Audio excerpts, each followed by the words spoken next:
All right. So maybe I'll start by doing an intro. Hi, everybody. My name is Nicholas Belvo, and with me today I have Valérie Lambert. Hello. So her artist name is Valium. She's part of the ICMTL Business Incubator here in Montreal. And yeah, Valérie is our first guest on the show where we'll be diving in to understand a bit about her journey, how she became an entrepreneur, your background as an artist as well, because you've been doing this for quite some time, right? Yeah. I've been doing art ever since I can hold a pen in my hand, basically. But my professional career is like maybe 10 years or so. Okay. I've been doing like art on a more professional level since 10 years. So exhibitions, commission for people, stuff like that. Like a lot of different stuff.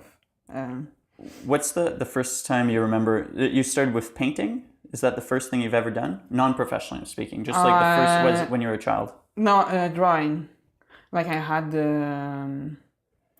I had my box of like colored pencil, like the Crayola ones, and I just I drew. I stole my parents books because they had books about like animals, stuff like that. I really like them, so I just like drew the animals in the books. I really like the birds for some reason, and also what I used to do was cheat, and then I would just pick a transparent paper and just draw on top of it. But yeah, it's really funny because when I started, my sister also, she drew with me. She's 2 years older. Yeah. Okay. And she was really good. Like she was better than me. Like people, they saw my drawings and they were like, what is going on? How old were you? At 5 years old, I was just I do like a character and then the hairs are just like all over the face and it's like super intense and people are just like, this is not good. But as the year went by, I obviously I got a thing for it, so I practice and practice and practice, and it's just in class while you're listening to the teacher, was always doodling in my agenda, stuff like that. Yeah. I also remember I really liked comic books, Japanese animation, stuff like that. So in high school we were trying to draw our favorite characters. That's really much how I learned to draw. And after high school, since I really loved animation, I went to Cégep du Vieux-Montréal in 2D animation, like traditional animation. That really improved my drawing. But that was the first time you went to school for your art? No, in high school I was in art also, like a special concentration art program. But the first time that I really received technical knowledge on how to draw stuff was in animation. And yeah, it was really helpful, but it was also hell, and I dropped out. I remember at maybe after 1 year and a half, halfway through the program, we were at the end of the semester, and it was a really stressful program, and it was the kind of thing where I didn't have a job as a student while I was doing that because I couldn't, because we had 10 classes, and it was the kind of thing where it was normal to spend all night doing your homework. Just spend all your whole life doing that. We're allowed to swear on the show. Okay. I'm giving you permission. Cool. Okay. And basically, you really had to really, really love what you do to go into this trade, which some people do. But in my case, drawing over and over the same thing over and over again, and really, I found it really too technical, too restraining. And at some point, So it kind of smothered your creative side? Yeah, exactly. Because in animation, especially when you start and you learn, it's not about being creative. It's about can you draw this? Can you draw anything, basically? And so at one point, I remember it was the end of the semester, and everyone was just in the studios at the school working on their project, crazy people. No one's been taking showers for 3 days, and it's super intense. Yeah. And then I had a voice extension, also when you when your voice goes like. Okay, you're like sick? Like Yeah, you I can was speak? sick. Okay. Couldn't speak, and I got up and I was like, okay, guys, that's it. I'm going. And we're like, okay, see you tomorrow. I'm like, no, I'm done. I'm just done. I can't do this. And we're like, well, okay, nice knowing you, I guess. And then I'm just like, You left. I left, and it was really hard at the time because like my parents, they just like freaked the fuck out. They were just like, where are you? How old were you? I was 17. Still living at home? Yeah. And what was your sister doing? My sister, she was studying psychology, I guess. Yeah, psychology at UQAM. And I also have a younger brother. He was still in high school, I think. And Okay. yeah, so they really didn't like that. And I was also the first of the 3 children to pull something like that, like to say like, I'm not gonna finish my program. And then after that, I went into art because one of my best friends from high school, she was in this art program in Cégep. Okay. And basically, I kept like going there to hang out anyway with people. And I was like, oh, this is great. Like, this is really what I want to do. So you went from the technical side of 2D Yeah. animation to an actual, was it like fine art or? yeah, fine art Okay. at Édouard Montpetit, Okay. South Shore. And how did you like that? That was like the most amazing time of my entire life. But really, it was like really like I put in like as much work as an animation, like in the sense that it was really demanding. Yeah. But this time I loved it, so I didn't care if I was staying like up until 10 o'clock in the school to finish my project. I was just like so into it. And the people were amazing, and it was kind of a small group like here, so really like one-on-one advice, and everyone is just like feeding off each other, giving each other ideas, feedback, and I really liked that. In the sense that in animation it was really more competitive also, and I'm not a competitive person at all. Okay. Like I don't. It's not something that I really like. Yeah. And so I really loved it. So I continued in university. I did the bachelor's in art. I started at UQAM, and after that I went to Concordia University. Because at UQAM I didn't really like the teachers there, I guess. And I think it's kind of important in art because it's so subjective that like if the teacher is not really aligned with what you want to do, you're kind of makes sense stuck. So I changed school. I went there, and all over it was great. It's just that when I got out of university, I had like a shitty job in a pharmacy that I kept during my studies. And I also started doing like jobs on the side, like I painted, I did window,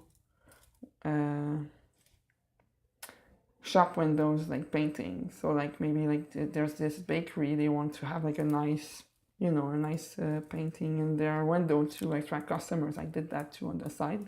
Yeah. That was basically my first business. So so let's dive into that then. Mm-hmm. What was your first client for that?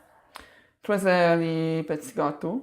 I think it's closed now actually, but it was on Mont-Royal, and they did cupcakes. Okay. Like small cupcakes to go. And basically my friend, she worked there, and they already had like an artist that did the windows, but they didn't like her, and they were looking for a new one, and she gave my name to her boss basically. Because they changed what was displayed on the windows pretty frequently? Yeah, because it's seasonal, so Yeah. maybe they're gonna have one for Christmas and then one for, I don't know, like Easter, and Sure. then, like all of the holidays they do a new one. Okay. So it's maybe like 5 times a year they change it. And it was really an interesting learning experience in the sense that I go there, I like it's the first time someone asked me like for a price for like what I do. How did you? And of course I undercharged. Like the first time I was like, oh yeah, it's gonna cost like. What was the price? Do you remember? Something like $200, but like. Just to. How long did it take you? My first one, I really want to do well, so it took me like something like 40 hours or something like that. For $200. Yeah.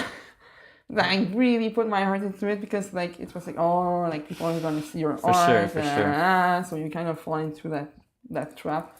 Now I know it's a trap. But at the time I didn't, and then I was super enthusiastic, so... So it was your friend that recommended you. Did you ever like paint on windows before? Like the actual product? You had no idea what you were doing until... But in art, the thing is, in art, you rarely have any idea of what you're doing. Like just in art school, or when I start any art project, like any exhibition, any new work, most of the times I'm experimenting with like stuff. So I have an idea in my head, and I'm like, I research a lot. For the windows, I researched. I looked up people who did that. How do we do that? Because I painted before, but not on windows. And so I basically do a lot of research, and after that I go in and then, because when you're in my field, like people, they think you can do anything. Like for example, like someone asked me, can you build me like giant blocks for a stage that I can stand on and play like guitar and whatever, like a band asked me that, like to build them like stage props. Never done that in my life ever. And you did it? Yeah. I'm like, I can do it totally. So your first experience, this window painting, once you're complete, how did that make you feel, like once you're done your first like commissioned work? But I was really proud, and I mean it was really cool because my client, she really liked it. She recommended me to other places after that, so that was cool. But at the same time, it's like it was rewarding, but it's not like, it was not my art, because yes, it's me painting in the window, it's my art, but I mean I'm not like into I don't know, like Christmas trees and stuff like that. It's not the kind of image that I really want to paint. But it's an interesting challenge to do that, because otherwise I wouldn't. But it often happens like when I do illustration for people, sometimes it's like it's not necessarily something that I'm interested in. But now I try to approach it like with, even if I'm not like super interested into what the image is supposed to be. Their vision. With their vision, I try to find a way to make it interesting. Okay. To make it like more artistic and to put my touch in it, instead of just doing like exactly what they want. Because when I say to people is like, if you want like a copy of something you already saw, don't come and see me. Don't come to me, because a lot of other people can do that, and it's not really fun. And also there's a thing called copyright infringement. For sure. That people forget. Yeah. But I always try to challenge myself to make things more interesting. Okay. When I do this kind of work. So after that, did you just start like the phones, because they loved what you did on the window, the phone didn't stop ringing and you just had like loads of business? No. Or tell me more about that. It was more like sporadic. So I would have like 2 or 3 clients that would contact me all at the same time, just because it's always the same thing. It's like seasonal, so they all want it at Christmas. And was it like the same type of customer too? It was all like bakeries tea or cake shops, shops? Okay. Bakeries, stuff like that. And at some point, I just, after like maybe a year and a half, 2 years, I stopped. Why? Because it was not lucrative enough. Like really, I had difficulties like putting up like decent prices, and it was really time constraining. Like people, they wanted this big thing, but they gave me like a week to do it, which was not always possible. And also I took up like full time at my job at a pharmacy, because my bills were starting to pile up, so I didn't really have like a lot of choice. Were you still in school at this time, or you were done now? School? Yeah. No, I was done in art school. But yeah, I took up like work full time, keeping in mind that I wanted to advance my artistic career, not really knowing how I would proceed, basically. Okay. Because when you go out of art school, in art school, they don't teach you like the business side of it. It's really like this pure. You have a conception of art that's very pure. Like you have to make it like for the love of art and for research and for stuff like that, which is like cool, but it's not really. Can't live off of that. Yeah, exactly. And so after 1 year, like I had like some troubles at my job. Like I did a burnout. Like I was really like completely like out of it. And I took like a medical leave from work. Like I basically I was in depression like at that time. And What was the reason for your depression? Was it the job, or was it the art wasn't fulfilling, or it was just you were doing both these things, but it wasn't like leading to what you really wanted to do? Yeah, it's pretty much that. Like it's a combination of all of that. It's like I have I have this job that's really like robot like and really stressful, and my bosses are always on my back for no reason. And then I have those art projects that I don't really care about in a way. And it's just like, yeah, I just feel that I'm going nowhere with my life. And it's like, it's really starting to get to me, like physically and mentally. Yeah. So I took, a long like medical break. Like I was 3 or 4 months just like not working.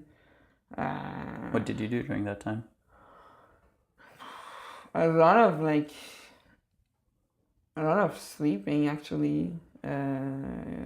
Because when you're in depression, it's not like it's kind of your brain is like on slow motion. Yeah. Like you're just getting out of bed, sometimes it's just like too much. So, but it gives you a lot of time to think about what you really want to do.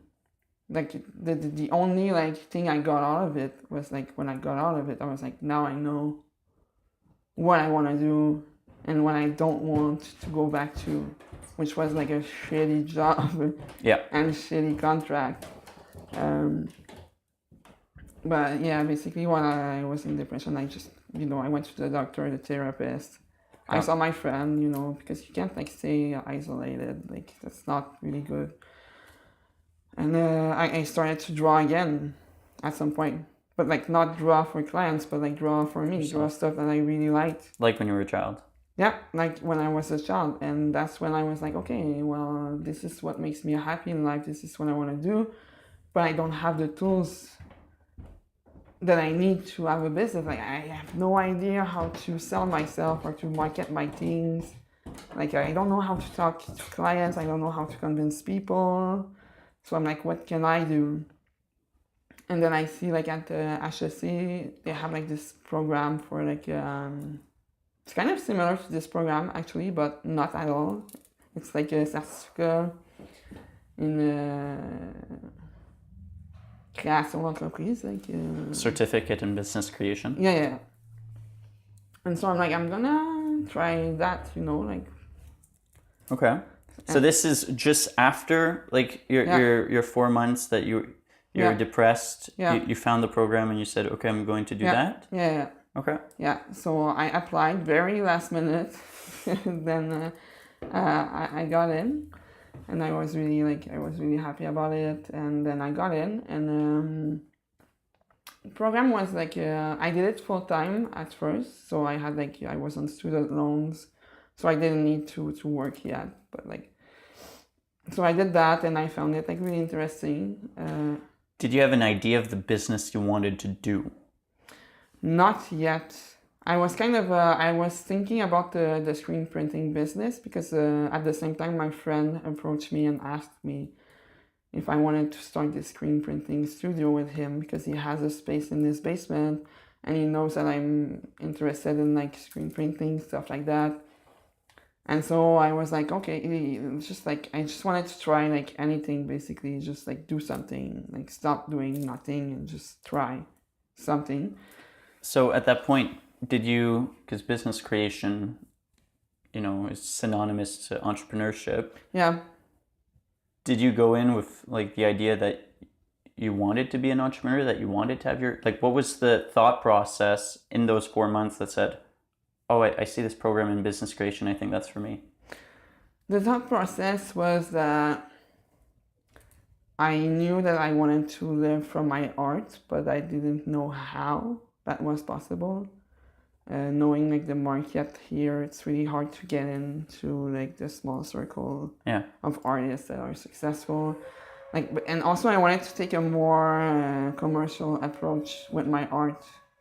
Like the ideas from the t-shirts and stuff like that, it started back then because I was like, if I can sell just like stuff that's less expensive, that's like useful to a lot of people, that's really more lucrative than maybe selling a painting to one person. Okay. Because yes, you're gonna make a bunch of money at once, but it's once. So and I was like, I'm not a known artist. Like I don't have like a lot of like following. Yeah, following. So I'm like, I need more. So that's why I wanted to do something that I can do in mass amount and then sell to a lot of people. So yeah, it's like with that in mind that I went to HSA. I was like, yeah, I want to do maybe t-shirts, but maybe not. I'm not sure. I have like this screen, like maybe the screen printing business could work. Because at first I was thinking of just doing screen printing for others, just like which is what I do part-time also now. Just like people, they want to have like t-shirts for their events, stuff like that. We do that in small runs. But yeah, HSC was interesting, but again, it was not like my kind of environment. Like it was really, I was trying to explain my ideas to the teachers, stuff like that, and they were like, but where's the money? And I was like, no, but this is my passion, and and they were like, but this is not like viable like this. And I found it really discouraging, but at the same time really eye-opening in the sense that they were kind of right, like where's the money? And the more I took classes, the more I realized that I was really interested in marketing also. So I decided to do like a marketing certificate at the same time, just to do 2 certificates and then go do my business. And then while I was at HSA, I met with one of my friends, like my childhood friend. She was like in my class, like just met her randomly. I was coming late as usual, and then someone just like pulls me by the sleeve, and I'm like, oh my god, I haven't seen you in like 15 years. This is insane. And then she was the one who saw like she saw an ad for this program, for the venture program, and she was like, maybe you could go to the information session, because I told her that like I wasn't sure about like how to go with the HSC, because HSC, they have like a program, like they're gonna like help you build your business. Like they have tools for that. They have like networks, but it's really like, I don't see like how the guy who want to export chicken like somewhere can help like me, Yeah, for sure. It's very business and technology focused versus. So I'm like, they don't have the network that I want. Yeah. Agreed. And then when I went to this to the information session, from what I took in, I was like, no, those people, they have the network that I want. Because as time passed by, what I realized that I lacked was really a network, because I'm always working on my own at home on like different projects. And I have connection, but at the end of the day, it's just me in my house alone, in my own head, working on my ideas. Sometimes, I need to take a step back. I need feedback from others, which is not always possible. And also working on your own, it really like plays tricks on you. Like sometimes you become really like in your own bubble, and just like, sometimes I had projects that were really like demanding, time consuming, so I spent all of my time at home. And then I go out in the real world after, and I'm like, it's like I forgot how to function in society, you know? Yeah. Like I know the feeling. you speak to people and you're just like, I don't, Yeah. Yeah, it's too because much. you go into your own routine that's very intense. Yeah. And like cyclical. But the other issue is, you're speaking about like not being able to speak to others about your ideas, because then when you just speak with your friends about it, you find that you're always speaking about your projects. Yeah. And you feel like, well, you don't give them that burden of, because you need to, right? You need to get the feedback of others. Yeah. But if it's always just your friends when you're out for drinks or supper, they're like, okay, I had my day at work. I don't want to hear about. Yeah. And also, I mean, it's always going to be the same kind of feedback. And also, I found that like when you choose to do this kind of, sorry, I grabbed the mic. When you go like in this kind of field, like especially in art, you know, I have great friends that I made in art school and stuff like that. Yeah. But sometimes there's like a resentment almost between artists, between those who choose to try and those who decide that it's not for them and they prefer to have like a more steady job, which is fine also. I mean, I don't really care like what you choose. It's just like, just leave me alone. Let me do what I want to do. And you know what I kept hearing was like, no, but that's not gonna work. Like, you can't do that. It's not gonna work. Like, it's never gonna be lucrative enough. Or like, you can keep it as your pastime, you know, and then have a regular job. And it's just like, when you keep hearing that all the time, coming from like your friends and your family, which they are not doing that to be mean. It's just, I don't know, people, they can't help like putting in their 2 cents and tell you like, no, but like you should just like work until you're 50 and then maybe if it works, maybe then you can be an artist. Yeah. So when you have all this negativity around you, what you end up doing is just not speaking about your project anymore. There was a time like just before going to this school, I barely spoke about my project to anyone anymore because it was always the same thing. It was always, oh, well, you keep saying you're going to do this, but like you're not successful yet after like 2 years. Like how, like this is not worth it. Like just stop this already. Yeah. And I'm super like stubborn. Like people, they get annoyed by it sometimes, but I mean, I think it's really useful. And if you want to start your own business, to be stubborn. But yeah, I find it really refreshing to find people to speak about your ideas and project. People who are not like, no, but this is never gonna work, because it's not helpful. It's not, and you know, even if it doesn't work, like it's okay. Just try something else. Because it's the same thing as like when I do an art project. Like I said, most of the time I don't know where I'm going. I'm just like, I have this crazy idea. I'm like, yeah, I'm gonna find a way to do it.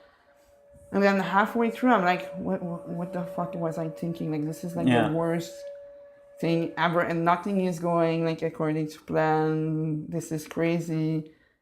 And then at some point, you're just like, okay, but like, it's not doing anything. It's just like thinking about how it's not working is not gonna help you. So just basically try something until something works.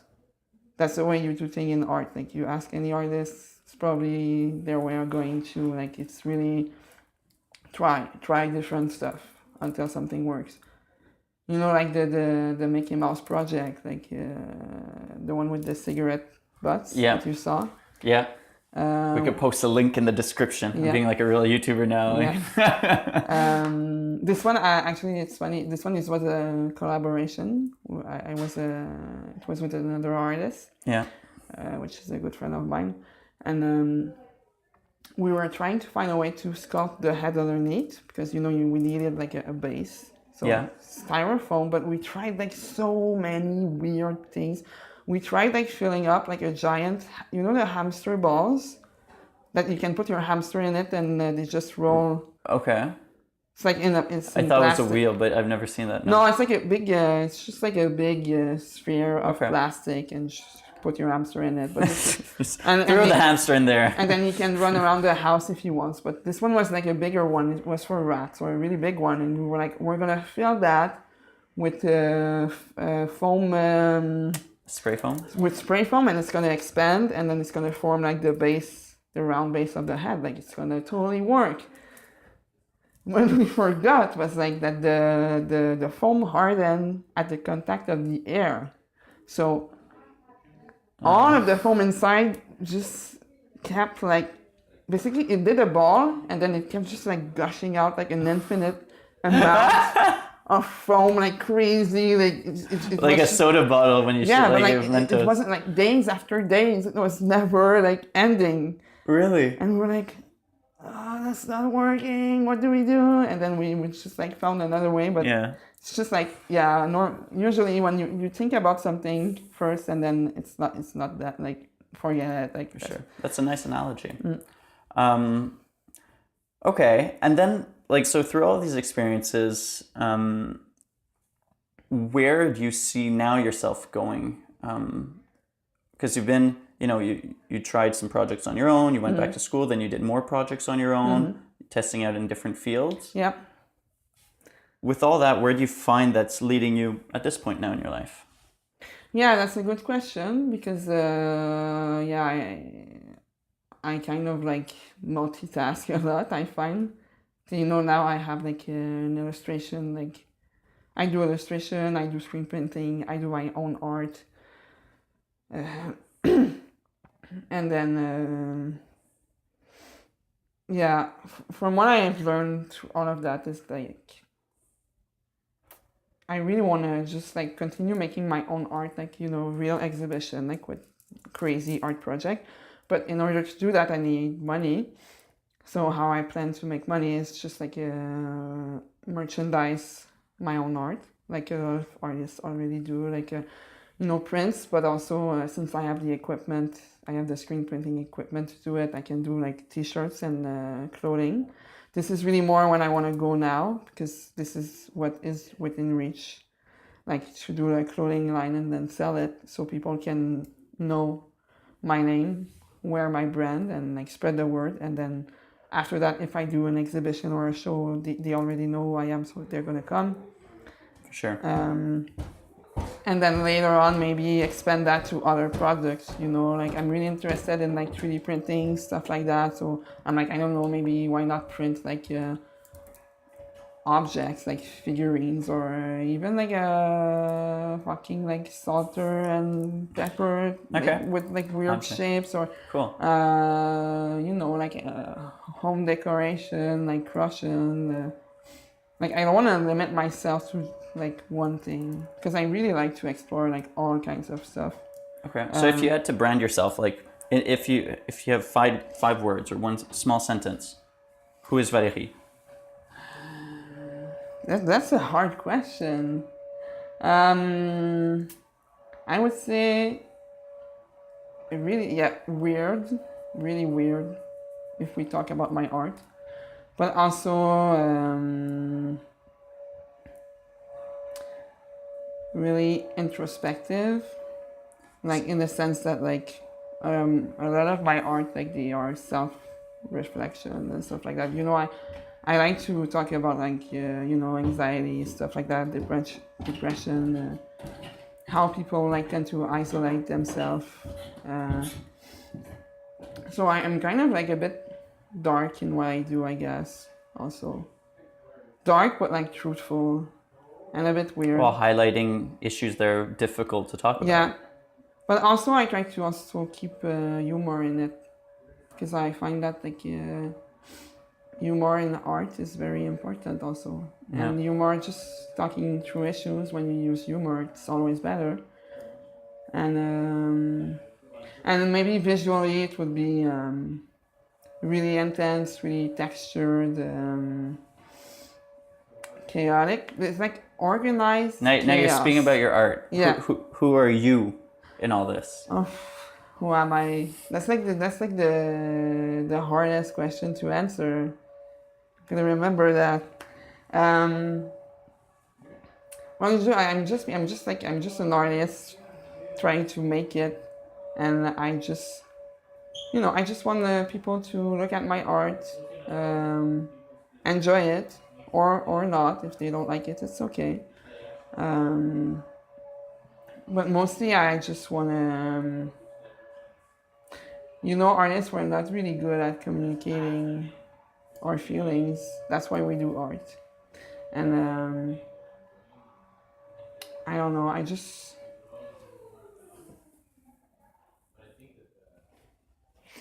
guess I just want to spread like the words that like, even though you're having like difficulties and stuff like that, you're probably not alone. And but I didn't answer your question. You know what? I don't know how to answer that question because not that I don't know who I am, but if I would define myself, it would just be like I'm just an artist simply. There's nothing like. So you define yourself through your art. Yeah, because art is my life. Like it's like if I could like just live by making art and not eat and not breathe, and like I would be like top shape, because this is like basically all I do and all I want to do is just like do like crazy amazing art and amaze people and entertain also. Well, it's amazing. I think you could not only say simply an artist, but a very passionate one. Yeah. Because the way you speak about it is fascinating. If you had, so you've had some ups, some downs, and if you were to picture yourself in your how old, like near 30. 30. Okay, I was gonna say near 30. I was gonna say 29. So 30. So if you picture yourself in 20 years at 50, where do you see yourself? I would like to be at the head of my own like small company who would produce like my art, but also my merch, but also maybe include other artists in it and like help younger artists do the same kind of thing. So yeah, I would really like to be like a successful artist, but also a successful entrepreneur. This word is hard. It's a new word for you. You're battling artist and entrepreneur and bringing them together. It's kind of like it's two sides. But yeah, I don't want a giant. I don't want to found an empire or something. I don't want to be like the next Andy Warhol. I just or maybe I do, but. If in 20 years I can live from my art, like live comfortably, have a certain audience and do like art shows and maybe help other artists, I will be like the happiest person. Cool. Do you find business ties into what you want to do, or like it's more of a chore because you have to? It means to survive and do more art. I used to think that it was a chore. But now I thought about it and I chose to integrate it into my artistic process instead. So instead of seeing it as like I have to like sell myself, and because it's really badly seen also in art to people call each other out like sellouts and stuff like that. But the more I think about it, the more I see that it is those sellouts who are successful, and they're not like evil person who enjoys like capitalism. It's just like they do what they have to do to survive. But I just want to integrate it more into my own art, in the sense that like I don't want to just like do like nice prints on a t-shirt. I want the t-shirt to be like a fucking work of art, like some amazing like thing that you want to wear over and over again. Cool. So yeah, really integrating the business into the artistic process is what I want to do. Okay, sweet. And if you were to give a tip to another artist who was maybe you, let's say 10 years ago, just starting out their first business, trying to make a living as an artist, and a friend referred them to, I don't know, drawn cakes. They're putting on icing on cakes because they're good with colors. For example, what advice would you tell them? And in retrospect, would you have told yourself back then? I would have told myself, don't undersell yourself. Like don't don't be afraid to put your prices higher because you're worth it, definitely. But in order to do that, go watch a lot of YouTube videos about like social engineering, which is what I started doing like a while ago, and it really helps me. Like, What is social engineering? but you know how to convince people, how to sell yourself, how to like make people do what you want, but not necessarily like in an evil way, but more like to reach a win-win situation, you know. I found those, you know, on YouTube there's a lot of like channels that do that for free.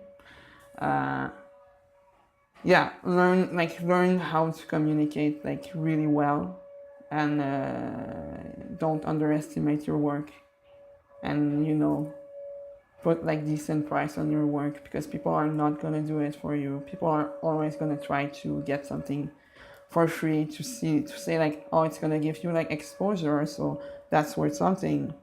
But yes, but at the same time, you know, it's, you know, me and my 40 hours of work for $200.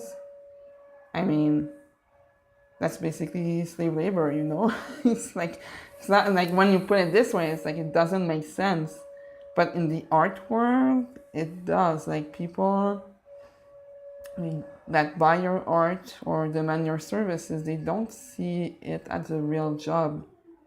They see it, they're like, oh, but it's fun, you know. They think you have fun doing it, so it's fine if I give you like less money. So you really have to make them understand that it is a job. Okay. Yeah, that would be my advice. Okay. And then now moving forward, we spoke about, you know, your goals here in 20 years. But prior to that, how are you going to like actually measure your success? Because you said it's a big audience. Yeah. But if I were to tell you, okay, for example, the end of IC Montreal, how could you like set a goal for yourself and say, okay, I succeeded? And what would that be? What would make you happy? At the end of this program, well, I've already set myself like a series of goals, but at the end of this program, I would like to have, you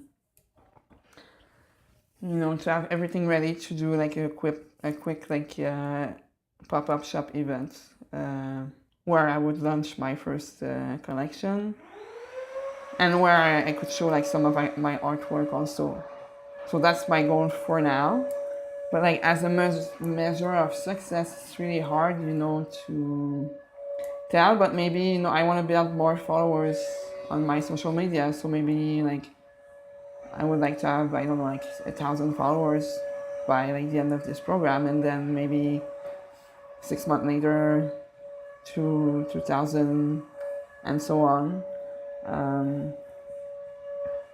Because it's hard, like in, you know, I will know that I have achieved success when I can fully pay all of my bills with what I do.